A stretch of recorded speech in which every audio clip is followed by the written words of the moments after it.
Today we are talking about flexible ink in this UV printer. I'm going to show you how it works, and we're going to talk through why you might want to use it.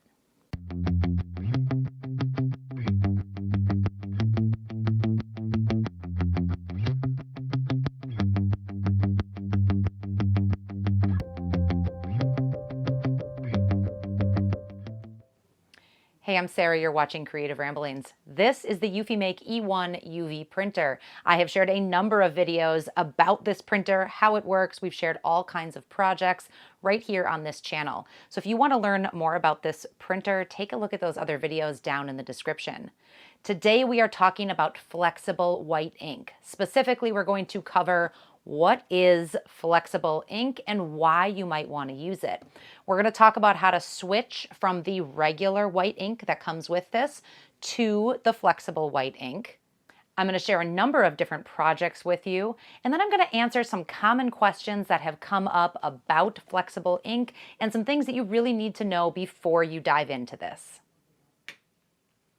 So first things first, what is flexible white ink? So in order to talk about this, we need to talk about what regular ink is. When you get a UV printer, you are getting special ink. So up here on top, I have cartridges for all of the colors plus white and gloss. This ink, specifically that white, is printed onto a hard surface, and then it is cured instantly by a UV light. When it is cured, it is a rigid, hard, vibrant, solid piece of ink that is on your object that you printed it on. It's not going anywhere. It holds up incredibly well. The only downside is you cannot print on anything soft. So if I have, let's say, a passport holder here that is really flexible and bendable, if I put regular UV ink on here, it's going to crack. If I put it on a leather hat patch or a canvas bag, it's going to crack. Hard, regular UV ink is not meant for soft, bendable surfaces. That is where flexible ink comes in. It is only white and it is made to put on soft surfaces, and then it can be bendable. So if you are looking to add permanent textured UV ink to a soft surface, this might be for you.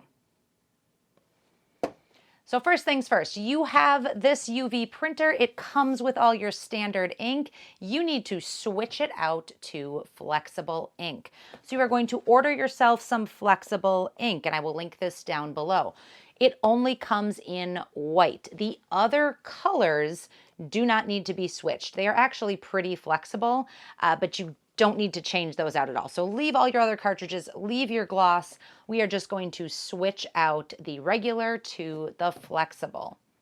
The easiest way to do this when you're creating a project and you're ready to print after you've chosen maybe the leather or the canvas material, the software is going to prompt you to switch.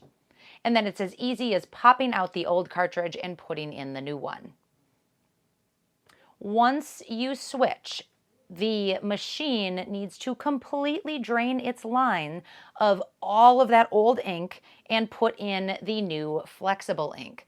This is going to use about 30 milliliters of ink.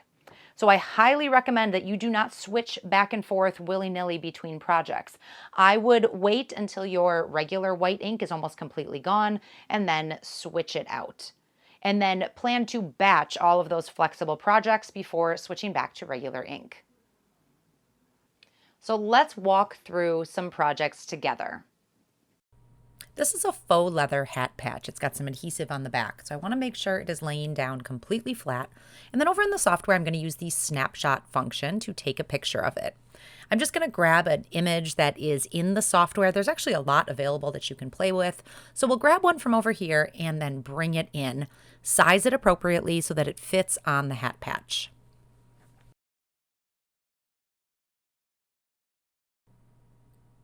With the image selected, I can choose either flat raised or pattern texture and add some elements to this that make it have texture or a good feel to it. There's a preview box here to see what I'm doing, and then I can change some of the settings down below.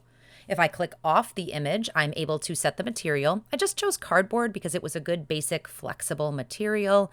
And then because I chose a raised print, I don't have to play around with the white or color layers. That's already done for me. With everything set to go, I just need to hit print and it'll send over to the printer. This turned out really good, and the best part is it is completely flexible, so I can put this on a hat. I'm actually going to use it on a tote bag, and I don't have to worry about it getting bent around. So this is just an adhesive on the back. I can peel it off and put it on that tote bag.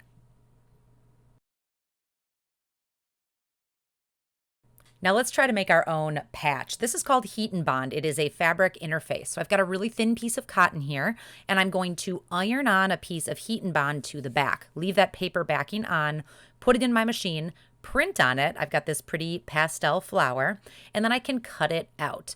Heat and Bond essentially turns a piece of fabric into an iron-on patch. I use it all the time if I want a temporary hem or for Girl Scout patches, something like that. But here we just put it on the back of the fabric. So when I cut this out, I'm essentially going to have my own patch. So I can take the back off of here, put it onto a canvas tote, and I'm going to use a heat press for just about 15 seconds to press that onto the canvas tote. A low heat, I'm right around 300 degrees here, Fahrenheit, is not going to affect the printed ink at all. And now I've got a permanent patch on that tote bag. This is a brightly colored laserette or faux leather passport holder. It's really flexible, so that flexible ink works great on something like this. This is a piece of adhesive vinyl, and I am just going to cut a little square, put it in there, and print a textured sticker on top of here. So just another way to make a sticker that's not using the whole UV DTF and the whole laminator process. I've got this beautiful textured sticker. It's kind of hard to see, but I've definitely got some raised edges there, and it's going to be permanent on my laptop. One other type of project you can do is you can print the flexible ink onto paper or cardstock to make greeting cards, business cards, place cards, whatever you can come up with. Once you've printed raised flexible white ink, you can then run it through your laminator loaded with foil. So we can foil anything that has that white flexible ink on it. It's a little more involved process and you do need the laminator, so I am saving that for a separate video, but look for that very soon. We can make all kinds of things. I'm thinking business cards and place cards, so I will post that as soon as it is ready. Let's talk about a couple things that are really important to know before you dive into flexible ink. We've touched on some of these already, but I think they're really important to understand. When you switch from regular ink to flexible ink, you are going to use about 30 milliliters of this ink up just by flushing the lines with the old ink and putting the new ink in. Do not switch back and forth willy-nilly. Batch your regular projects, and when you're ready, switch over to this. Use this until it's gone, and then switch back over to regular. That's how you're going to get the most use out of a cartridge of ink. The only flexible ink is white. White ink inside this UV printer, the regular white ink, is what cures really hard. The color is nice. The color just adds color, but the white ink is what cures solid. So when we add the flexible ink, this is what makes it flexible. The color is just there for color. So you only need to order white flexible ink. Don't worry about the rest of them. A final thing I want you to keep in mind is that UV ink should not be used in a situation where it's going to be in contact for a long period of time with your skin or with food. So we don't want to be putting this on dishes or even like a kitchen towel that's going to be used to dry dishes. Again, things that we can use for decoration, like a tote bag or even a hat patch that's going to go on the outside of the hat. Those are totally fine. Again, we don't just want it to touch our skin for a long period of time, and we don't want it to be coming in contact with food. I'm really enjoying working with flexible ink. It takes this printer and everything it can do and opens up even more possibilities by being able to print on soft and flexible materials. This is Laserette from MakerFlow. Comes in a ton of different colors on all kinds of different products. This is a passport holder. You can get luggage tags and journals and keychains and all kinds of things. UV printing is great on these. I've done it with the regular UV ink, but with the flexible ink, it holds up so much better. So it really just opens up a lot more possibilities by having this flexible ink. If you do not yet have this printer, I do have it linked down below with a discount code and the most up-to-date deals. I will also share a link directly to the flexible ink so that you can grab yourself some there.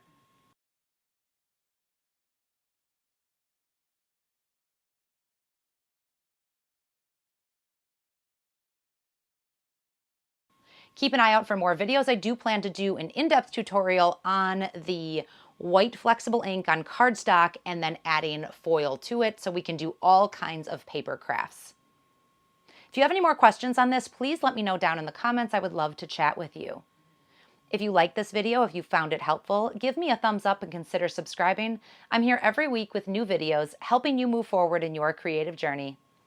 Thanks so much for watching. We'll see you next time.